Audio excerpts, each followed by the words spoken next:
Bismillahirrahmanirrahim, assalamu alaikum wa rahmatullahi wa barakatuh. Bonjour à toutes et à tous. Hier, j'ai publié une vidéo dans laquelle je vous parlais d'un rappeur qui m'avait posé une question qui m'avait touché. Et juste après, on a fait un live à propos d'un thème particulier. Et du coup, j'ai quelque chose à vous dire, quelque chose d'important. Avant cela, celui qui ne remercie pas les gens ne remercie pas Allah. Vous avez été des milliers à nous aider pour la construction de la mosquée Ar-Rahma de Roubaix. Je voulais sincèrement vous remercier et demander à Allah subhanahu wa ta'ala de vous accorder le plus haut degré du paradis. On vit la 27e nuit du Ramadan qui est probablement la nuit du destin. Vous avez l'occasion de poser votre empreinte. Prenez juste quelques instants, faites pause à cette vidéo et contribuez à ériger la maison d'Allah subhanahu wa ta'ala. Le lien pour faire un don est dans la description. Qu'Allah subhanahu wa ta'ala vous récompense. Le mois de Ramadan est en train de se terminer. Qu'Allah subhanahu wa ta'ala accepte nos efforts, nos prières, notre jeûne. C'est un triste moment, cette ambiance particulière va disparaître et peut-être qu'elle va emmener notre motivation également.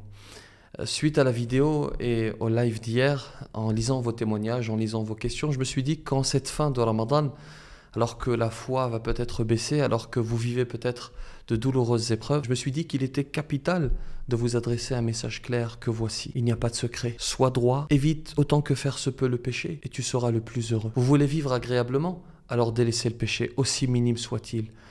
Parce que le péché souille petit à petit le cœur jusqu'à le rouiller. Comme le dit Allah subhanahu wa ta'ala dans le Coran, en fait, leur cœur a été rouillé par ce qu'ils ont accumulé comme faute.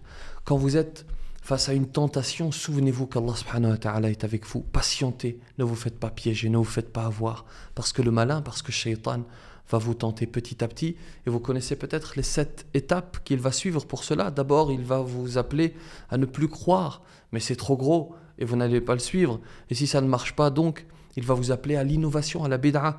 Et si ça ne marche pas, il va vous appeler à commettre de grands péchés tout en vous faisant miroiter le repentir. Commets le grand péché, de toute façon, tu vas te repentir.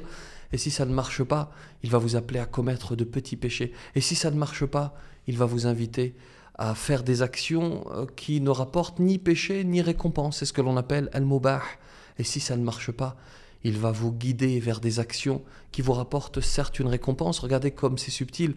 Il va vous guider vers des actions qui vous rapportent certes une récompense, mais une récompense inférieure à ce que d'autres actions encore plus méritoires auraient pu vous apporter. Et si ça ne marche pas, alors il passe à la dernière étape. Il envoie ses soldats pour vous nuire. Et s'il échoue, si ces 7 étapes ne marchent pas, alors il ne peut plus rien contre vous. Vous faites alors partie de ceux qu'Allah subhanahu wa ta'ala décrit dans le Coran lorsqu'il dit « Inna ibadi laysa laka alayhim sultan illa man ittaba'aka min al-ghawin » Sur mes serviteurs, tu n'auras aucune autorité, excepté sur celui qui te suivra parmi les dévoyés. Délaissez le péché, accrochez-vous à la prière, soyez droit et vous serez heureux. Je vous souhaite le meilleur. Que la paix soit sur vous.